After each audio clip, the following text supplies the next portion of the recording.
Shall we pray before we start? Mari kita berdoa sebelum kita mendengarkan firman Tuhan. Father, we just want to lift your name on high so that you will draw all men and women unto you and you alone.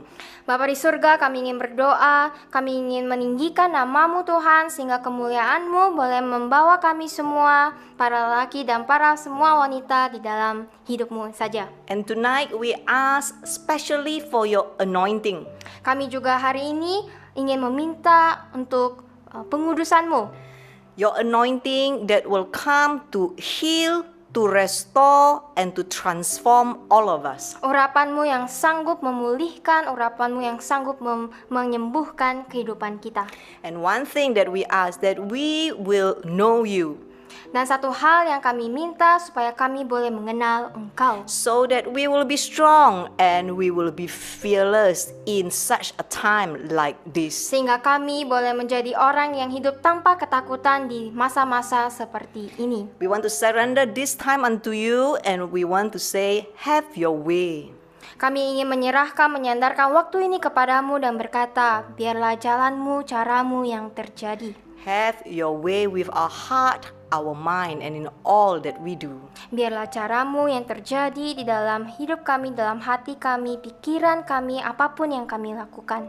And in Jesus' name, all God's people say, Di dalam nama Yesus, orang-orang yang percaya katakan, Amen. Okay, what is a woman of dignity and who is woman of dignity? Apa sih perempuan yang berharga dan siapa wanita yang berharga ini? The woman of dignity is a woman of substance. Wanita yang berharga, bermartabat atau mulia adalah wanita yang berbobot. She is highly effective and very capable. Dia sangat efektif dan sangat bisa diandalkan. She has good character, Memiliki karakter yang baik, valued and worthy of honor and respect. dihargai dan pantas untuk dihormati. And most important of all, she can face her future with confidence and without fear. Dan yang paling terpenting, dia bisa menghadapi masa depan dengan yakin dan tanpa rasa takut. She is bold and also courageous. Dia berani dan tabah.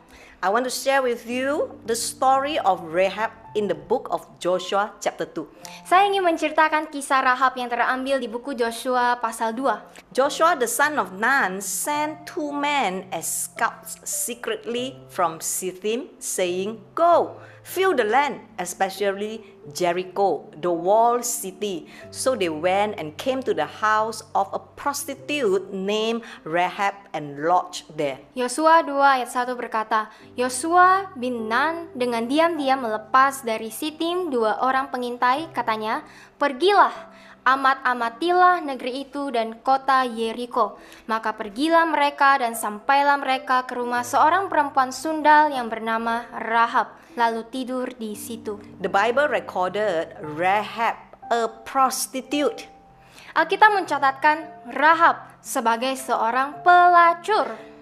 Not just she is a prostitute, she is also a pagan and an idol worshipper. Bukan hanya seorang pelacur, dia adalah penyembah berhala. But a lot of people doesn't know that she is not just a normal, ordinary prostitute. There is something extraordinary, special about her. Tapi banyak orang yang tidak ada yang tahu dia bukan hanya pelacur biasa, tetapi ada sesuatu yang luar biasa tentang Rahab. If you study in the Midrash, which explain about Rahab, Ketika kita belajar buku Midrash, artinya buku lain yang memberikan penjelasan singkat tentang Rahab. yeah, this is another book that gives short explanation of the Torah.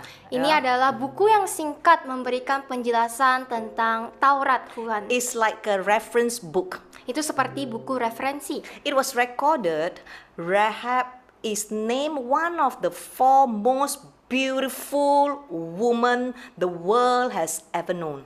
Tercatat bahwa Rahab dinamakan atau dinobatkan sebagai salah satu dari 4 wanita tercantik. Who are the 4 most beautiful women? They're Sarah, Abigail, Esther, and Rahab. 4 wanita tercantik di dunia ini ada Sarah, Abigail, dan Esther. In the Babylonian Talmud, it was recorded anyone who mentioned Rahab's name immediately lusts after her. Dalam Talmud Babilonia tercatat bahwa siapapun yang menyebut nama Rahab langsung ingin atau nafsu mengejarnya. But friends, as beautiful as she was, she did not start well in her life. Tapi saudara-saudara, perempuan secantik dia tidak memulai dengan baik dalam hidupnya. Let us read Joshua chapter 2 verse 3 to 5. Mari kita lihat di Yosua pasal 2 ayat 3 sampai 5. So the king of Jericho sent to Rahab, saying, "Bring out the men who have come to you, who have entered your house, for they have come to search out all the country." Then the woman took the two men and hid them. So she said, "Yes, the men came to me, but I did not know where they were from. And it happened as the gate was being shut when it was dark, that the men went out. Where the men went, I do not know. Pursue them quickly, for you may overtake them."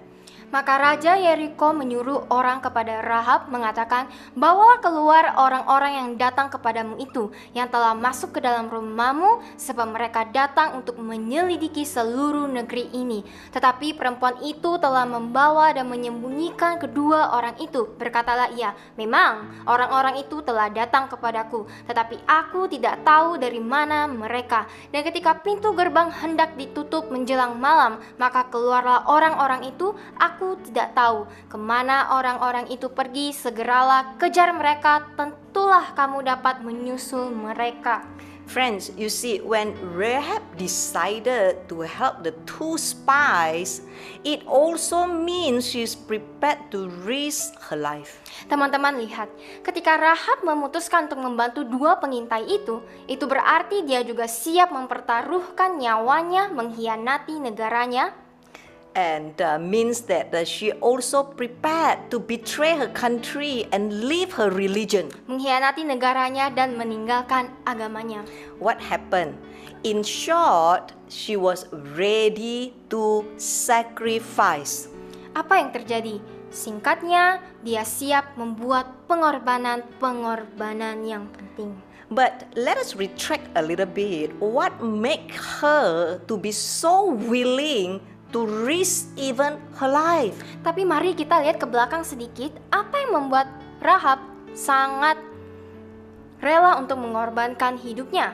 Okay, let us focus a little bit the conversation that Rahab had with the two spies. Later you can read in verse 9 and 11. I don't have the slide with me right now, but later you can read it on your own. Oke, kita akan membaca ayat 9 sampai 11. Saya tidak memiliki slide-nya bersama saya saat ini. Nanti engkau bisa membaca di rumahmu masing-masing. Okay, the conversation that they had, it goes like this. Rahab told the two spies, she said, "Your God brought you out of Egypt by parting the Red Sea." Percakapannya berlalu seperti ini. Allahmu membawa engkau keluar dari Mesir dengan membelah Laut Merah. Your God give you victory in your battle. The king of Amorites were utterly destroyed. Allahmu memberikan engkau kemenangan di dalam pertarunganmu. Raja-rajamu di Amorites semuanya telah dihancurkan.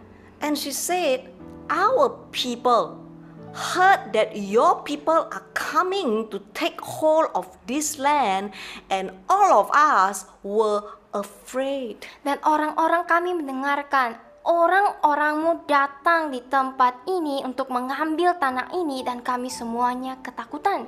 Our heart melted and there is no more courage left with our people. Hati kami penuh dengan ketakutan dan penuh dengan Tawar hati. hati. And Rahab said this, "Because we know this is the fight between your God and my people, not between your people and my people." Dan Rahab berkata kepada mereka seperti ini, "Karena engkau harus tahu bahwa pertarungan ini adalah pertarungan antara orang-orangmu dan orang-orangku, tetapi pertarungan ini sebenarnya terjadi antara Allahmu dan orang-orangku."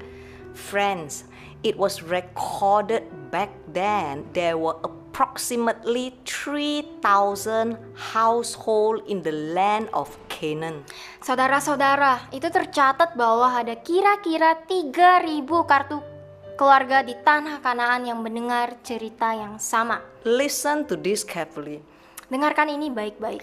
3,000 households hearing the same story.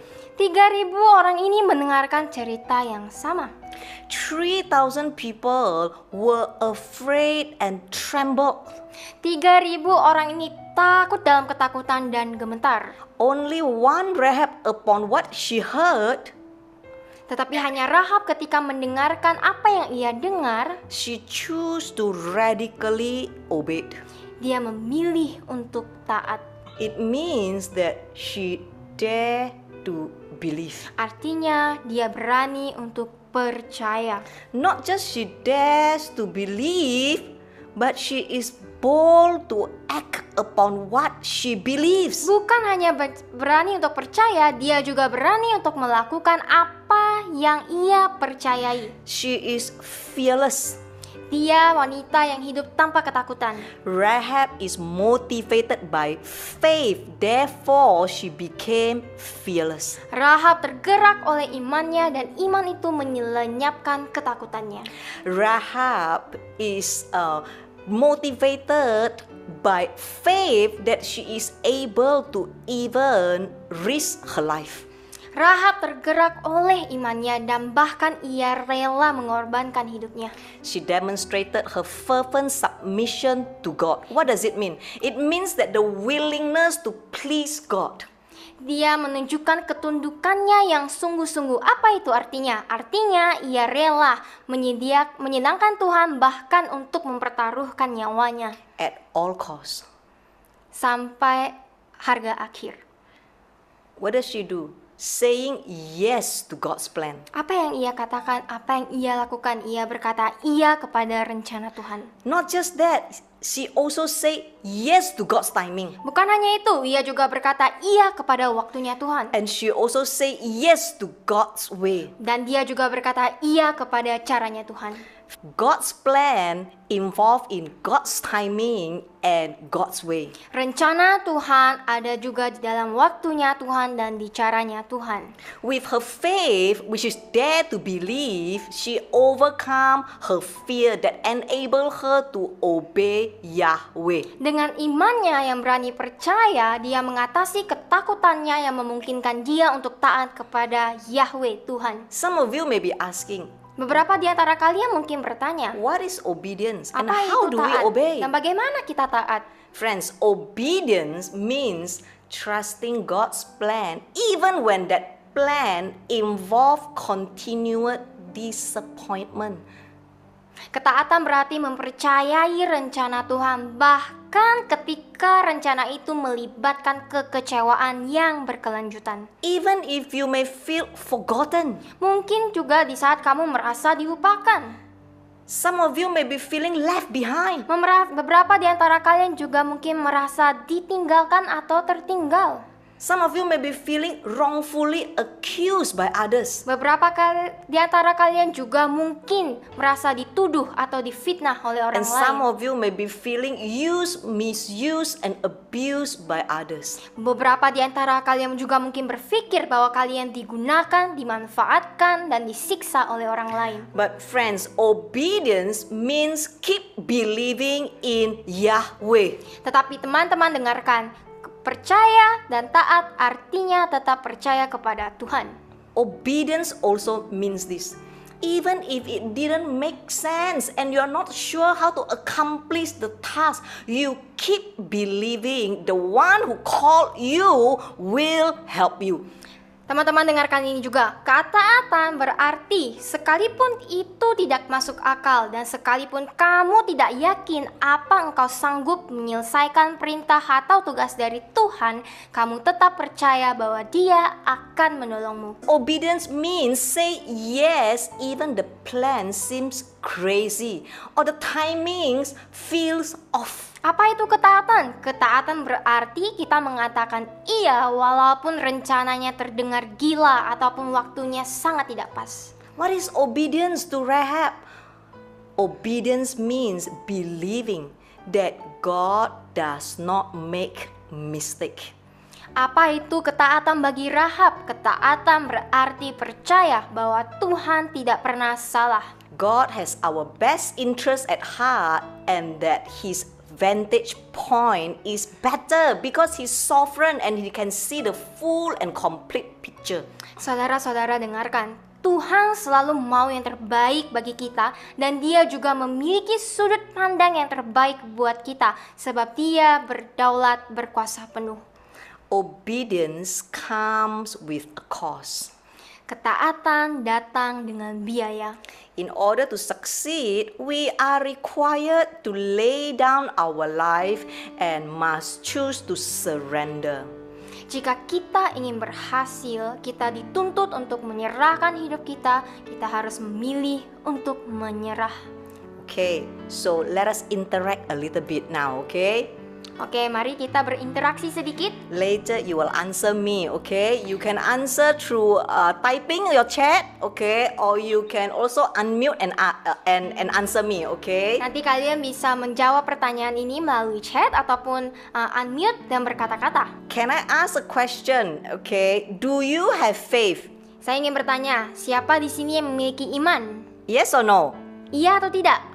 Okay, if I Yes, ask, yes, absolutely. Yes. amen. Okay, yes, you see, when I ask a Christian, a believer, do you have faith? Do you believe? Surely I will hear and answer, yes, I believe.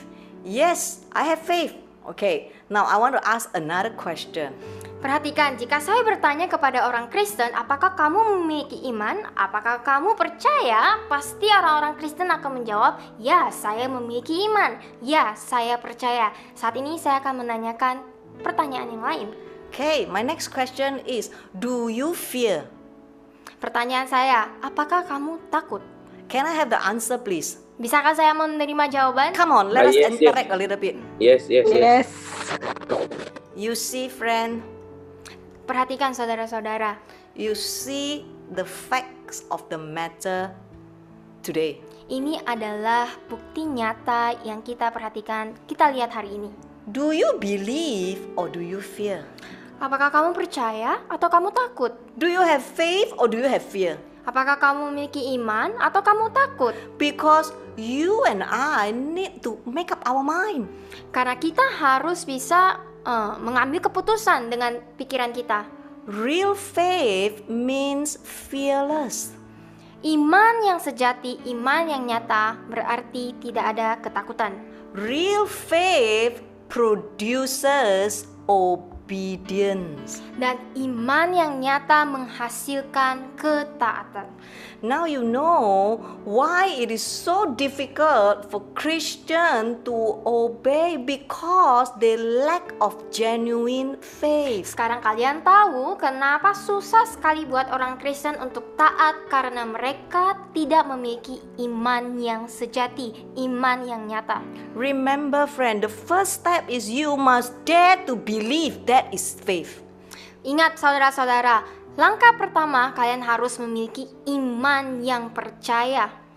The second step is you must be bold enough to act upon what you believe. Langkah yang kedua, kamu harus dengan berani melakukan apa yang kamu percayai.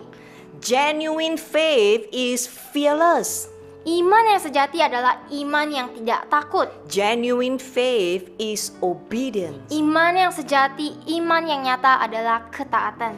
The first question that we should be asking ourselves is this. Pertanyaan pertama yang harus kita tanyakan kepada diri kita sendiri adalah ini. In all that I do, am I motivated by faith or am I motivated by fear? Dalam semua yang saya lakukan, yang kita lakukan, apakah kita digerakkan oleh iman atau ketakutan? Many Christians do things out of fear. Banyak orang Kristen melakukan sesuatu karena digerakkan oleh ketakutan. Second question that we need to ask ourselves is this. Pertanyaan kedua yang perlu kita tanyakan kepada diri kita sendiri adalah ini. If I am motivated by faith, then is my faith genuine? Jika kita digerakkan oleh apakah iman kita ini tulus? Faith in who? Iman kepada siapa? Faith in what? Iman kepada apa? Faith in ourselves? Iman kepada diri kita? Faith in our spouse? Iman kepada pasangan kita? Faith in our work? Iman kepada pekerjaan kita? Faith in our income? Iman kepada penghasilan kita? Faith in our business? Iman kepada bisnis? Faith in our ministry? Iman kepada pelayanan? Or even faith in getting what we want? Atau memiliki iman dengan apa yang kita inginkan? Rahab was motivated by genuine faith in Yahweh. Rahab digerakkan oleh imannya yang secara tulus dan sejati di dalam Tuhan. Not in the spies, Bukan kepada mata-mata, not in the Israelites, bukan kepada orang-orang Israel, and not even in her beauty. dan juga bukan pada kecantikannya. What happened to Rahab? Apa yang terjadi kepada Rahab? Through her faith in Yahweh, she became fearless. Kelewat imannya kepada Tuhan, dia tidak takut. And when she obeyed Yahweh, her entire family was safe. Dan ketika dia taat kepada Tuhan, satu keluarganya diselamatkan. Rahab's repentance was recorded in Babylonian Talmud. Pertobatan Rahab juga tercatat di Talmud Babilonia. This is what she said. This is what recorded in the Talmud Zephahim. Inilah yang tercatat di dalam Talmud Zephahim. She said, "Master of the universe, Dia berkata, penguasa alam semesta, I have sinned with three things. saya telah berdosa dengan 3 hal. With my eyes, Dengan mata saya, with my thigh, dengan paha saya, and with my stomach. dan dengan perut saya. By the merit of these three things, pardon me. Karena 3 hal ini, maafkan saya. The rope, Tali, the window, jendelanya, and the wall. dan dinding. Pardon me for engaging in harlotry." Maafkan saya karena saya telah terlibat dalam pelacuran. Because I endanger myself when I lowered the rope for the spies from the window in the wall. Dan karena saya telah membahayakan diri saya sendiri ketika saya menurunkan tali untuk mata-mata dari jendela di dinding. You see what happened to Rahab? Lihatlah apa yang terjadi kepada Rahab. She played a key role in the birth of a nation, which is Israel. Dia memainkan peran utama dalam kelahiran suatu bangsa, dan yaitu Israel. She became the great-great-grandmother of the most glorious king in the history of Israel, King David. Dia bahkan menjadi nenek buyut dari raja yang paling mulia dalam sejarah Israel, dan itu adalah Raja Daud. Rahab's effort to finish well is highly commendable, thus she is established in the lineage of King David, Jesus our Messiah. Upaya Rahab dalam menyelesaikan tugasnya dengan baik sangatlah terpuji. Dengan demikian, dia ditetapkan dalam garis keturunan Raja Daud, Yesus Mesias kita. Through her genuine faith, she changed her destiny. She changed her legacy. Melalui imannya yang sejati, dia mengubah takdirnya, dia mengubah takdir keturunannya dan sejarah kehidupannya. From a woman of disgrace to woman of dignity. Dari perempuan sundal menjadi wanita yang berharga, yang mulia. Wow, friends. Wow, saudara, Women of God. perempuan dalam Allah. If you're still wondering, Jika kamu masih penasaran dan berpikir, how to change? bagaimana untuk merubah? How to change my life? Bagaimana untuk mengubah hidup saya? How to change my future? Bagaimana untuk mengubah kehidupan saya, How masa depan to saya? change my destiny? Bagaimana mengubah takdir saya? How to change my legacy? Bagaimana mengubah keturunan saya? This Rahab life has given us such a good and godly example. Kehidupan Rahab telah memperlihatkan kita contoh yang sangat mulia, contoh yang benar. That you and I doesn't have to start well. Engkau dan saya tidak harus memulai dengan baik. Even when we did not start well, we can end well. Walaupun kita tidak memulai dengan baik, kita masih bisa mengakhiri dengan baik. Amen. Amin. Okay, let us continue. Mari kita lanjutkan. On the other side of the wall of Jericho. Di sisi tembok luar dinding Yeriko. Let us backtrack a little bit, okay? Mari kita mundur sedikit.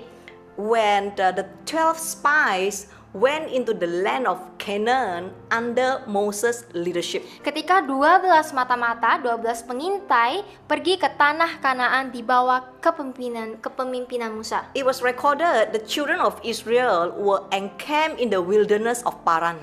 Itu tercatat bahwa anak-anak Israel pergi berkemah di padang belantara yang bernama Paran. This place is not far from the land of Canaan. Tempat ini tidak jauh dari tanah Kanaan. God told Moses to send a leader from every tribe to spy out the land.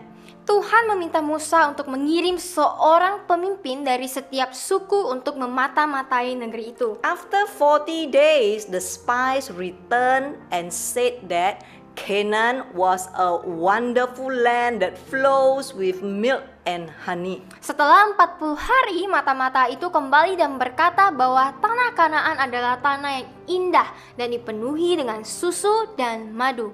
But 10 of the spies expressed words of unbelief and rebellion except Joshua and Caleb. Tetapi 10 mata-mata itu mengungkapkan kata-kata ketidakpercayaan dan pemberontakan kecuali Yosua dan Kaleb. You know the story, friends? Engkau tahu ceritanya, teman-teman? But I want to emphasize a little bit here, who are the 10 spies? Tapi saya ingin menekankan kepada kalian siapa 10 mata-mata ini. These 10 are not ordinary people. 10 orang ini bukanlah orang biasa. They were the leaders chosen by their own tribes. Mereka adalah pemimpin yang dipilih oleh suku mereka sendiri. Means they are people of influence. Yang berarti mereka adalah orang-orang yang berpengaruh. People who are respected. Orang-orang yang dihormati. Friends, listen, Israelites are God chosen one. Teman-teman dengarkan, orang-orang Israel adalah orang-orang pilihan Tuhan. And they are the children of God. Dan mereka adalah anak-anak Tuhan. But yet, two things caused their downfall. Tetapi ada dua hal yang menyebabkan kejatuhan mereka. The first is unbelief. Pertama adalah ketidakpercayaan. This unbelief sums up to the whole of their problem. Ketidakpercayaan ini merangkum seluruh masalah mereka. Doubt caused them to question their ability to take the land. Keraguan mereka menyebabkan mereka mempertanyakan kemampuan mereka untuk mengambil tanah. You see, these are not ordinary people. Kamu lihat, orang-orang ini bukanlah orang-orang biasa. The Israelites had already seen God's mighty power in the 10th plague and the crossing of the Red Sea. Orang-orang Israel ini telah melihat kuasa Tuhan yang besar dalam ke-10 tulah dan telah melihat bagaimana Tuhan membantu mereka membelah Laut Merah. They not just have seen, but they have tasted. They have experienced many miracles of God. Bukan hanya melihat, mereka juga sudah merasakan dan bahkan mengalami banyak sekali keajaiban Tuhan. Every day they walk under pillar of cloud in the day and pillar of fire by night. Setiap hari orang-orang Israel ini berjalan di bawah tiang awan dan pada siang hari dan berjalan di bawah tiang api pada malam hari. They wake up in the morning, manna was provided for them as food. Ketika mereka bangun di pagi hari, roti mana sudah disediakan kepada mereka sebagai makanan. They witnessed the presence of God coming down onto Mount Sinai and they heard his thundering voice.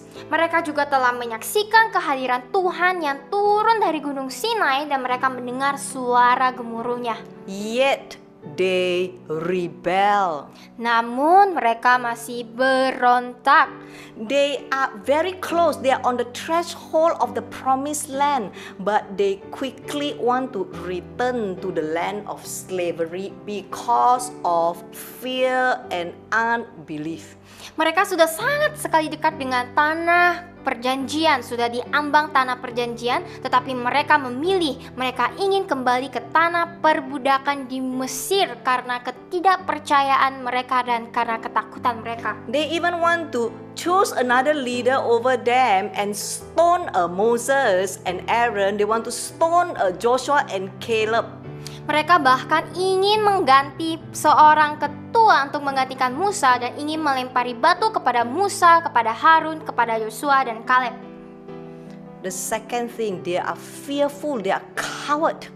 Kedua, mereka adalah penakut, pengecut. They saw themselves as tiny little grasshoppers who would be crushed by the big giants. Mereka melihat diri mereka kecil seperti belalang kecil yang akan dihancurkan oleh raksasa besar. And they are not willing to risk their life and pay the price. Mereka bahkan tidak bersedia untuk membayar dengan hidup mereka dan untuk membayar harga. You see, friend, Saudara-saudara lihat, some Christians are like that too. banyak sekali orang Kristen juga sama seperti begitu. They are so afraid of failure, they become reserved. Mereka sangat takut akan kegagalan sehingga mereka menutup diri. They are overly cautious and uninvolved. Mereka terlalu berhati-hati dan tidak mau terlibat dalam apapun juga. They follow a policy of guarded living. Mereka hidup terjaga di dalam zona keamanan mereka, Holding back their time, menahan waktu mereka, holding back their talents, tidak mau memberikan talenta mereka, and even holding back their money from serving God. dan bahkan menahan uang mereka untuk melayani Tuhan. Are you motivated by fear or are you motivated by faith? Apakah kamu tergerak oleh ketakutan atau tergerak oleh iman? Because genuine faith produce peace and fearless. Karena iman yang sejati, iman yang nyata menghasilkan damai dan tidak menghasilkan ketakutan. Whereas fear always produce strife, quarrels, and fight. Karena takut menghasilkan perselisihan, percekcokan, dan pertengkaran.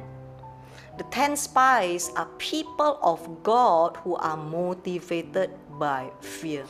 10 mata-mata ini adalah orang-orangnya Tuhan yang digerakkan oleh ketakutan. The consequences of their disobedience, their unbelief and cowardly, fearful, bring severe punishment from God. Konsekuensi dari ketidaktaatan mereka, dari ketakutan mereka, dari ketidakpercayaan mereka membawa hukuman berat dari Tuhan.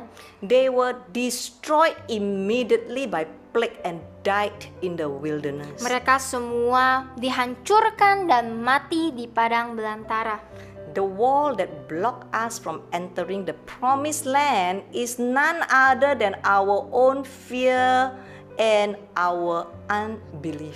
Dinding yang menghalangi kita untuk masuk ke tanah perjanjian diakibatkan oleh ketakutan dan ketidakpercayaan kita sendiri. Let us look at Joshua and Caleb. Mari kita lihat Yosua dan Kaleb. They conquer the land not because they are better, Joshua dan Kaleb bisa menaklukkan negeri itu bukan karena mereka lebih hebat, not because they are more intelligent, atau mereka lebih cerdas, not because they are stronger or better fighters, dan juga bukan karena mereka adalah pejuang yang lebih kuat atau yang lebih baik. but they overcame every obstacle the enemy put in front of them. Tetapi mereka mengatasi dan melewati setiap rintangan yang dihadapi musuh dan dia dengan berani menguasai tanah perjanjian.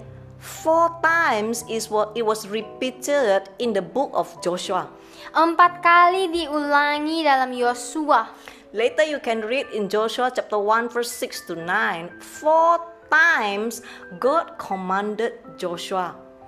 Nanti Anda bisa baca di dalam Yosua pasal 1 ayat 6 sampai 9 tercatat sebanyak 4 kali Tuhan memerintahkan Yosua. Be strong, Jadilah kuat, fear not, jangan takut, be courageous, jadilah berani, do not be afraid. jangan takut. For the Lord your God is with you wherever you go. Karena Tuhan Allahmu menyertai kamu kemanapun engkau pergi. Just like Rahab, Joshua believe. Sama seperti Rahab, Yosua percaya. Genuine faith.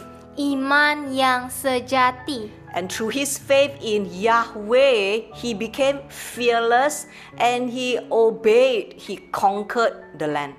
Melalui imannya kepada Tuhan, dia menjadi tidak takut dan taat akan Tuhan dan menaklukkan tanah perjanjian. Just like Rahab, Joshua is bold to act upon what he believed even when he was persecuted and rejected. Sama seperti Rahab, Yosua juga berani melakukan apa yang ia percayai bahkan ketika dia dianiaya dan ditolak. He demonstrated his fervent submission to God. Dia menunjukkan penyerahannya yang sungguh-sungguh kepada Tuhan. The willingness to please God even to risk his own life. Kesediaan hati untuk menyenangkan dan bahkan mengorbankan nyawa untuk Tuhan. Willingness to obey at all costs. Kesediaan untuk taat pada apapun harganya. And willingness to suffer for what is pleasing to God. Kesediaan untuk menderita demi apa yang menyenangkan Tuhan.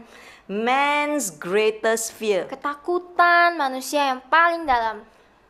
You know, man's greatest downfall. Engkau tahu kegagalan manusia? Fear of suffering. Takut menderita. Fear of suffering means also takut dirugikan. Takut menderita artinya juga takut dirugikan. Amen. Amin. And this fear deter us from reaching our fullest potential that Christ has intended for us. Ketakutan ini menghentikan kita untuk mencapai potensi penuh yang Kristus sudah sediakan bagi kita. Do you want to overcome your fear? Apakah engkau mau mengatasi atau melewati ketakutanmu? If you make a paradigm shift Jika engkau telah mengubah konsep pemikiranmu and you are ready to face it, dan ketika Anda siap untuk you melewatinya, will be more than overcomer. engkau bisa menjadi pemenang, pelewat yang sejati. You will be more than conqueror. Engkau bisa Menang. menang. Let us take a look at the three biblical application how we can overcome this fear of suffering. Mari kita lihat 3 aplikasi Alkitabiah bagaimana kita dapat mengatasi rasa takut akan penderitaan. And I also want to encourage you, if you're suffering today because of doing what is right, Saya ingin menyemangati Anda, jika kamu menderita hari ini demi kebenaran, do not be discouraged. jangan pernah putus asa. Look at this verse that Jesus himself has taught us. Lihatlah ayat ini, ayat yang sudah diajarkan sendiri oleh Tuhan Yesus. Romans chapter 5 verse 3 to 5. Roma pasal 5 ayat 3 sampai 5. Moreover, let us also be full of joy now. Let us exult and triumph in all troubles and rejoice in our sufferings, knowing that pressure and affliction and hardship produce patience and unswerving endurance, and endurance develops maturity of character, approve faith and tried integrity. And character of this sort produces the habit of joyful and confident hope of eternal salvation. Such hope never disappoints or deludes or shames us, for God's love has been poured out in our hearts through the Holy Spirit who has been given to us. Roma pasal 5 ayat 3 sampai 5 berkata, dan bukan hanya itu saja, kita malah bermegah juga dalam kesengsaraan kita, karena kita tahu bahwa kesengsaraan itu menimbulkan ketekunan, dan ketekunan menimbulkan kedewasaan rohani, iman yang tahan uji, dan iman yang tahan uji menimbulkan pengharapan dan keselamatan yang kekal. Dan pengharapan itu tidak mengecewakan, karena kasih Allah telah dicurahkan di dalam hati kita oleh Roh Kudus yang telah dikaruniakan kepada kita. Amen. Isn't the word of God is real and powerful? Amin. Bukankah firman Tuhan sangatlah luar biasa? Friends, if you are now going through a test in life, Teman-teman, saudara, jika kamu sedang melewati ujian kehidupan, It is for your spiritual maturity. Itu demi kedewasaan rohani kamu. So do not be afraid. Jadi janganlah engkau takut. Can you just say this to yourself? Bisakah engkau berkata ini kepada dirimu sendiri? It is for my spiritual maturity. Itu demi kedewasaan rohani saya. So you no longer pointing the finger at others. Sehingga engkau tidak menunjukkan jarimu kepada orang lain. You did not point at your spouse anymore. Engkau tidak menunjuk jarimu kepada pasangan suami You atau did istrimu. not point at your partner anymore. Engkau tidak menunjukkan jarimu kepada You pasanganmu. did not point at those people who caused you harm or hurt anymore. Engkau juga tidak akan menunjukkan jarimu kepada orang-orang yang telah merugikan dan But you will membahayakanmu. learn to say it's for my own spiritual maturity. Tetapi engkau akan belajar untuk berkata, ini demi kedewasaan rohani saya. And God is saying to you, do not be afraid. Dan Tuhan berkata kepadamu, janganlah engkau takut. Let us take a look. 1 Peter chapter 1 verse 6 to 7. Mari kita lihat dalam 1 Petrus pasal 1 ayat 6 sampai 7. You should be exceedingly glad on this account. Though now, for a little while, you may be distressed by trials and suffer temptation, so that the genuineness of your faith may be tested. Your faith, which is infinitely more precious than the perishable gold which is tested and purified by fire. This proving of your faith is intended to redound to your praise and glory and honor when Jesus Christ the Messiah, the Anointed One, is revealed. 1 Petrus ayat 1 sampai 6 sampai 7 berkata, bergembiralah akan hal itu, sekalipun sekarang ini kamu seketika harus berduka cita oleh berbagai-bagai pencobaan. Maksud semuanya itu ialah untuk membuktikan kemurnian imanmu yang jauh lebih tinggi nilainya daripada emas yang fana yang diuji kemurniannya dengan api, sehingga kamu memperoleh puji-pujian dan kemuliaan dan kehormatan pada hari Yesus Kristus menyatakan dirinya. Amen. And Amen. you should not be afraid. Do you know why? Dan engkau tidak haruslah takut. Tahukah kenapa? Because if you persevere to the end, you will be rewarded. Karena jika engkau mampu berjuang sampai akhir, engkau akan dihargai, engkau akan menerima penghargaan. 1 Peter chapter 5 verse 10. 1 Petrus pasal 5 ayat 10 berkata, And after you have suffered a little while, the God of all grace, who imparts all blessing and favor, who has called you to his own eternal glory in Christ Jesus, will himself complete and make you what you ought to be, establish and ground you securely, and strengthen and settle you. 1 Petrus pasal 5 ayat 10 berkata, dan setelah kamu menderita untuk sementara waktu, Tuhan, sumber segala anugerah yang telah memanggil kamu untuk masuk ke dalam kemuliaannya yang kekal dalam Kristus, akan memulihkan, meneguhkan, menguatkan, dan membangun kamu. You know, friends, nothing is forever in this world. Saudara-saudara, ingat, tidak ada yang kekal di dalam dunia ini. That includes your suffering. Dan itu termasuk penderitaanmu. That includes your pain. Dan itu termasuk kesakitanmu. Even your worst day, it only lasted 24 hours. Sekalipun hari paling terburukmu hanya akan bertahan selama 24 jam. So be strong Jadi teman-teman, kuatkanlah and be courageous. dan beranilah. Choose to be like Joshua and Caleb and not like the 10 spies. Pilihlah untuk sama seperti Yosua dan Kaleb, bukan seperti 10 mata-mata itu. And I want to just encourage you this. Saya ingin menyemangati kamu dengan ini. If you truly say that you trust God, Jika kamu dengan sungguh berkata bahwa engkau percaya kepada Tuhan, and then you will not fear. maka kamu tidak akan takut. Because fear and faith cannot coexist. Karena iman dan takut tidak bisa muncul secara bersama-sama. If there is anything that you need to consider, please would you consider this? Jika ada hal yang ingin kamu pikirkan atau consider, tolong pikirkan hal ini. Would you live a life that you really fear nothing, only God? Jika engkau masih hidup, maukah engkau hidup dengan hanya satu ketakutan, yaitu takut akan Tuhan? Friends, I want to encourage you, please live a life that you fear nothing except God. Saya ingin menyemangati teman-teman, saya ingin mengingatkan teman-teman, hiduplah hidupmu hanya dengan takut dengan satu hal, yaitu takut akan Tuhan.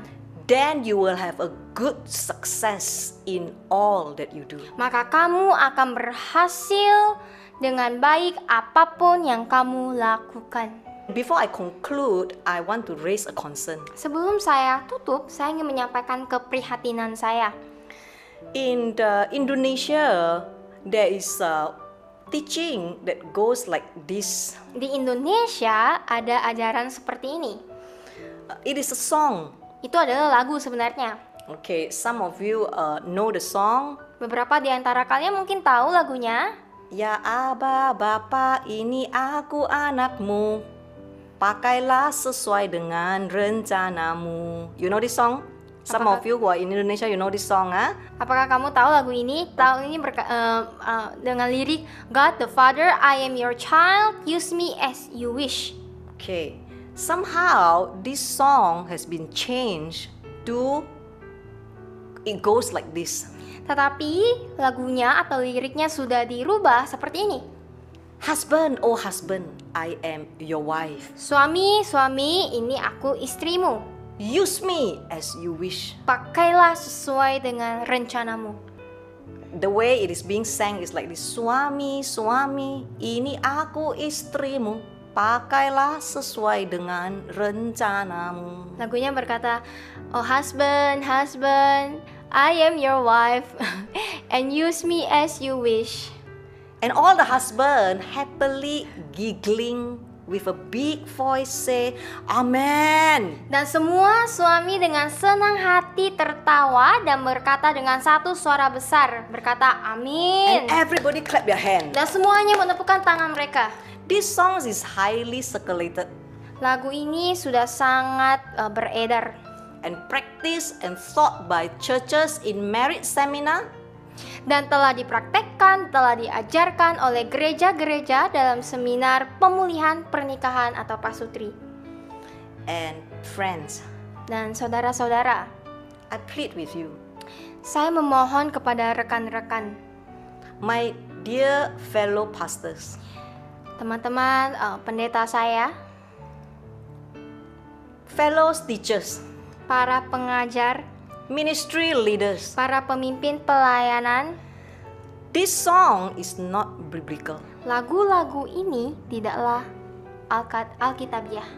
It is not written according to the scripture, Ini tidak tertulis sesuai dengan firman Tuhan. and it should not be practiced as the word of God. Dan tidak boleh dipraktikkan sebagai kebenaran dari Tuhan. This teaching is practiced by other religion, Ajaran ini dipraktekkan oleh agama lain, where the man rules over the woman as someone more superior.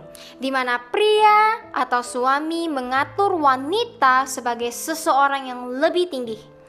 Brother and sister in Christ, Saudara-saudara yang di dalam Kristus, please do not agree with this false teaching. tolong janganlah setuju dengan ajaran sesat ini. Do not accept this pagan ideology. Jangan terima ideologi sesat ini. Don't say amen to this and even sing this song. Jangan katakan amin untuk ini dan bahkan menyanyikan lagu ini. The truth written in the word of God is this. Kebenaran yang tertulis di dalam firman Tuhan seperti ini. Proverbs chapter 31 verse 25. Amsal pasal 31 ayat 25. Woman of God is a woman who are clothed with strength and dignity.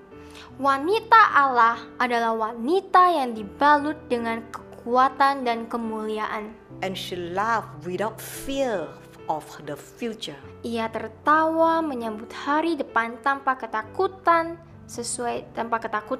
This is according to the scripture. Ini sesuai dengan pelajaran firman Tuhan, sesuai dengan kitab suci. You know, when we contaminated the truth with false teaching, Ketika kita mengotori kebenaran dengan ajaran sesat, it is like pure salt who loses its saltiness due to contamination of other particles. itu seperti garam murni yang kehilangan rasa aslinya karena terkontaminasi sama partikel-partikel lain. Salt is used as an agent to treat wounds. Garam digunakan sebagai agen untuk mengobati luka. Salt is also used to purify water or to preserve food. Garam juga digunakan untuk menjernihkan air atau untuk mengawetkan makanan. But when it is contaminated, it cannot be used anymore. Tetapi ketika terkontaminasi, garam ini sudah tidak bisa digunakan lagi. Same with the pure gospel when it is mixed with tradition, culture, man-made concept. Sama halnya ketika Injil yang murni, yang suci ini ketika bercampur dengan tradisi, budaya, konsep, dan teori buatan manusia, it loses the power to heal. itu sudah kehilangan kekuatannya untuk menyembuhkan. It loses the power to purify. Telah kehilangan kekuatannya untuk memurnikan. It loses the power to preserve. Dan telah kehilangan kekuatannya untuk melestarikan. That's why you see relationship in marriages never heal. Maka dari itu kamu melihat hubungan dalam pernikahan tidak pernah pulih. No matter how many counseling you attend, no matter how many marriage seminar you attend, Tidak tahu seberapa banyak engkau pergi untuk menemui seorang konselor atau mendatangi seminar-seminar, and children are suffering. anak-anak tetap menderita. That is the consequences of learning half-truth and contaminated gospel. Itulah adalah hasil konsekuensi dari belajar setengah kebenaran dan Injil yang telah terkontaminasi. What is the truth? Apa itu kebenaran? Woman is a helper, Perempuan adalah penolong, not a tool to be misused and abused by the man. bukan alat yang untuk disalahgunakan yang sekedar dipakai oleh suaminya. She plays a very significant part in her husband's life. Istri memainkan peran yang sangat penting dalam kehidupan suaminya. She's there to help him to remain on the path of holiness. Dia ada di sana untuk membantu suami tetap berjalan dalam kekudusan. She is there to encourage the husband when he is discouraged. Dia ada di sana untuk memberi semangat kepada suaminya ketika suami putus asa. She is there to make her husband complete. Dia ada di sana untuk membuat suaminya lengkap. Filling in for him whenever he is inadequate. Mengisi kekurangan suaminya ketika ia merasa kekurangan. Proverbs chapter 3 verse 10. Amsal pasal 31 ayat 10. A capable, intelligent, and a virtuous woman. Who is he who can find her? She is far more precious than jewels, and her value is far above rubies and pearls. Istri yang cakap, siapakah akan mendapatkannya? Ia jauh lebih berharga daripada permata dan hidupnya lebih berharga daripada perhiasan atau mutiara permata ini. And the Bible also teach husband to love his wife as his equal. Alkitab juga mengajarkan suami untuk mencintai istrinya sederajat. But the other religion teaches their men are superior to women. That's why women is the tool. Tetapi agama lain mengajarkan bahwa pria lebih tinggi dari wanita. Itu sebabnya wanita hanya alat yang digunakan. Whereas the Bible teaches us the husband must love the wife as he loved himself. Tetapi Alkitab mengajarkan kita dan berkata bahwa suami harus mencintai istri seperti dia mencintai dirinya sendiri. Let us take a look at 1 Peter chapter 3 verse 7.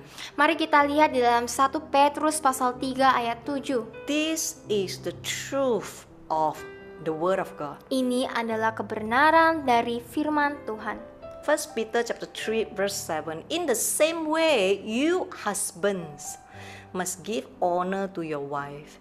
Treat your wife with understanding as you live together.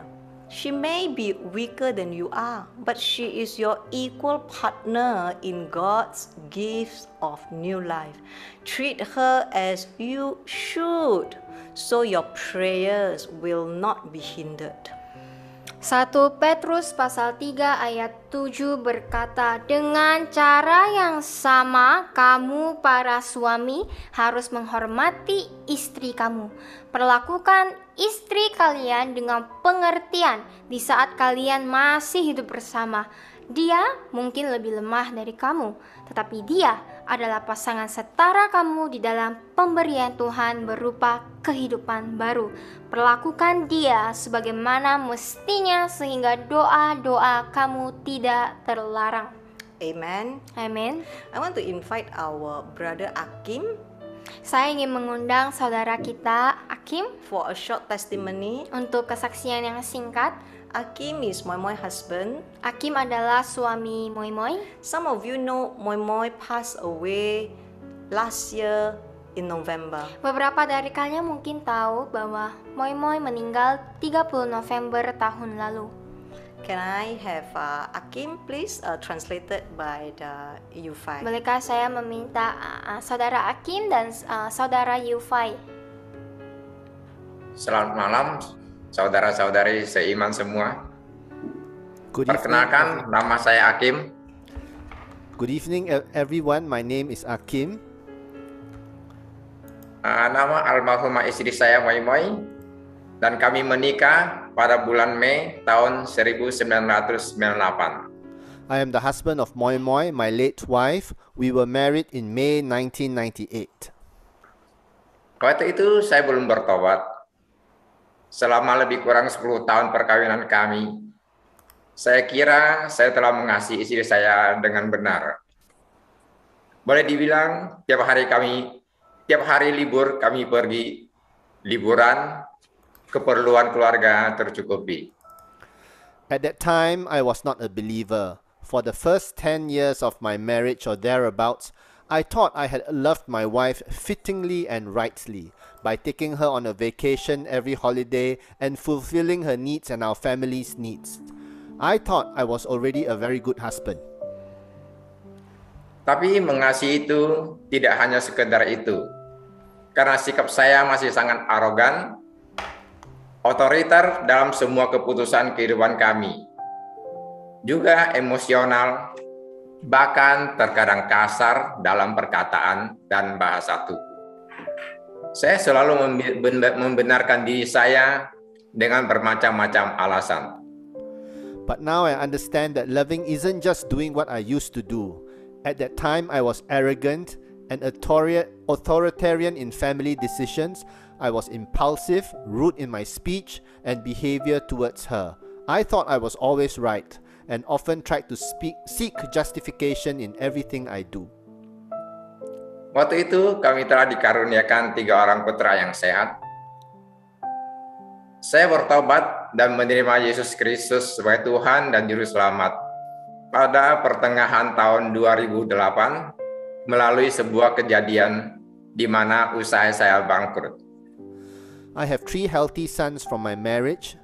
In the middle of 2008, I accepted Jesus Christ as my Lord and Savior. This happened because at that time, I failed in my business and became a bankrupt. Singkat cerita, saya dibimbing secara rohani oleh saudara Henry Sofia. Dan dalam 7 tahun terakhir, juga dibimbing oleh Pastor Jason Ong dan Pastor Judith Halim. Dari situ saya mulai diubahkan dan mulai mengerti yang mengasihi istri yang sebenarnya, yakni yang sesuai yang Alkitab ajarkan. To summarize what had happened, I met Brother Henry Sophia, and through him I received Christ and he discipled me. Through him I also came to know Pastor Jason and Pastor Judith, and all three of them became my spiritual guides for the past 7 years. During that time I was gradually transformed and began to understand what true love is and how to love my wife according to biblical teachings. Seperti yang tertulis di surat Efesus 5 ayat 28 dan 29. Ayat 28 berkata, demikian juga suami harus mengasihi istrinya, sama seperti tubuhnya sendiri. Siapa yang mengasihi istrinya, mengasihi dirinya sendiri. Ayat 29, sebab tidak pernah orang membenci tubuhnya sendiri, tetapi mengasuhnya dan merawatinya, sama seperti Kristus terhadap jemaat. As written in Ephesians chapter 5 verses 28 and 29. Verse 28, likewise the husband must love his wife as much as his own body. Whoever loves his wife loves himself. Verse 29, for no one ever hates his own body but feeds and cares for it, just as Christ does to the church. Bulan Juli tahun 2014 adalah hari yang paling berat buat kami, di mana almarhumah istri saya di Moi divonis mengidap kanker stadium 4 atau stadium akhir. Dokter sudah memvonis umurnya tinggal beberapa bulan saja, dan putraku yang paling kecil cuma usia 7 tahun waktu itu. July 2014 was the hardest time in my life. My wife was diagnosed with stage 4 cancer. The doctor only gave her a few months to live. My younger son was only 7 years old at that point of time. Puji Tuhan, sebab Tuhan masih memberi dia umur 7 tahun lagi, di mana kami berdua belajar dan mengenal firman Tuhan lebih baik dan lebih benar lagi. Tuhan juga memberi waktu lebih panjang buat anak saya yang bungsu mengalami kasih seorang ibu. Praise be to God, instead of having just a few months to live as what the doctor had initially advised, God extended Moi Moi's life for another 7 years, thereby giving us the opportunity as a couple to deepen our faith and to know more truths about God's Word. God gave us more time in order that my youngest son could experience a mother's love.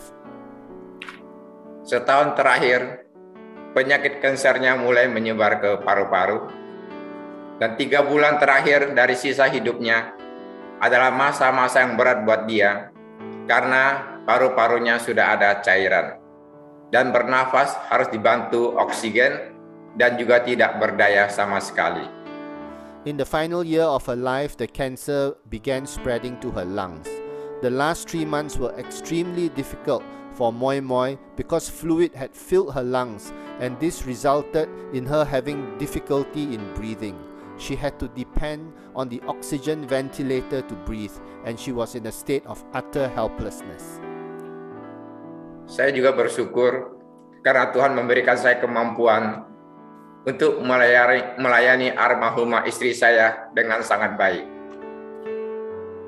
Saya temani dia di rumah sakit, juga di rumah selama 24 jam, membersihkan badannya, memberi makan dan minum, dan semua yang dia butuhkan. Walaupun kondisi tubuh saya juga mulai lemah. I am grateful that towards the end of her life, God enabled me to take care of Moi Moi full-time, serving her daily and accompanying her in the hospital and at home for 24 hours a day, bathing her, cleaning her and feeding her.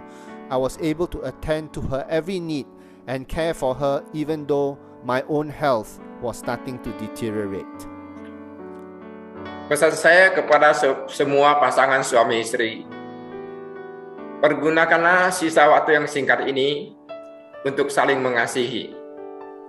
Layanilah pasangan Anda dengan lemah lembut dan penuh kasih mesra. Supaya ketika pasangan kita telah tiada, kita tidak pernah menyesal. Kita semua pasti akan mengalami masa-masa itu. I just want to encourage all married couples to please make use of the short time that you have while you still have time together, to really love each other, serve each other, and treat your spouse with gentleness and affection, so that when the time comes for your spouse to leave, you will have no regrets. Much as we do not wish for this day to come, it surely will. Tinggalkanlah kenangan yang indah, yang tanpa penyesalan. Leave each other with beautiful memories without regrets. Inilah kesaksian saya. Semoga bermanfaat. Tuhan Yesus memberkati. This is my testimony, which I hope is beneficial and inspirational for you. God bless you. Amen. Amen. Amin. Amen. Isn't it a very meaningful testimony from our brother Akim? Bukankah itu kesaksian yang sangat-sangat berarti yang telah disaksikan oleh saudara kita Akim? You know, one thing that really struck me in his testimony is this. Satu hal yang mengejutkan saya ketika saya mendengarkan Akim bersaksi. He said this sentence. Dia berkata kalimat ini. As much as we do not wish, one day we have to say goodbye to our spouse. Sebanyak yang kita tidak ingin itu terjadi, satu hari pasti akan datang ketika kematian akan memisahkan kita sebagai suami istri. None of us are spared. Tidak terkecuali. As much as we do not want it to happen, sebanyak apapun yang kita tidak inginkan, it will happen one day. itu akan terjadi suatu saat nanti. Same thing battling cancer with Pastor Jason for 10 years. Sama halnya seketika Pastor Jason bertarung dengan kankernya selama 10 tahun. One thing that I learned, Satu hal yang saya pelajari, there's not even enough time to love. itu pun tidak ada waktu yang cukup untuk mencintai dia. Why must we fight all the time? Kenapa kita harus berkelahi sepanjang waktu? So today, my encouragement to husband and wife is this. Jadi hal yang ingin saya katakan, sampaikan kepada para suami dan para istri. Husbands, Suami, will you love your wife? maukah kamu mencintai istrimu? Will you love and honor her? Maukah kamu mencintai dan menghargai dia? Will you appreciate her and be gentle towards her? Maukah engkau menghargai dan lebih lembut kepada dia? And my plea to all the wife is this. Dan permohonan saya kepada para istri adalah ini. Will you help your husband without murmuring and complaining? Maukah engkau menolong suamimu tanpa sekalipun gemuruh ataupun komplain? Will you help them? Will you help him without keep expecting and demanding? Maukah engkau menolong suamimu tanpa mengharapkan apapun? Will you complete him? Will you help him in the area where he's inadequate? Maukah engkau melengkapi ia? Maukah engkau menerima kekurangannya? Will you want to be a Proverbs 31 woman? Maukah engkau menjadi perempuan yang tercatat di dalam Amsal 31? That you will lead your husband and your children to eternal kingdom, which is heaven. Yaitu perempuan atau para istri yang akan membantu para suami dan anak-anaknya menuju ke kehidupan yang kekal, yaitu surga. Let us pray. Mari kita berdoa.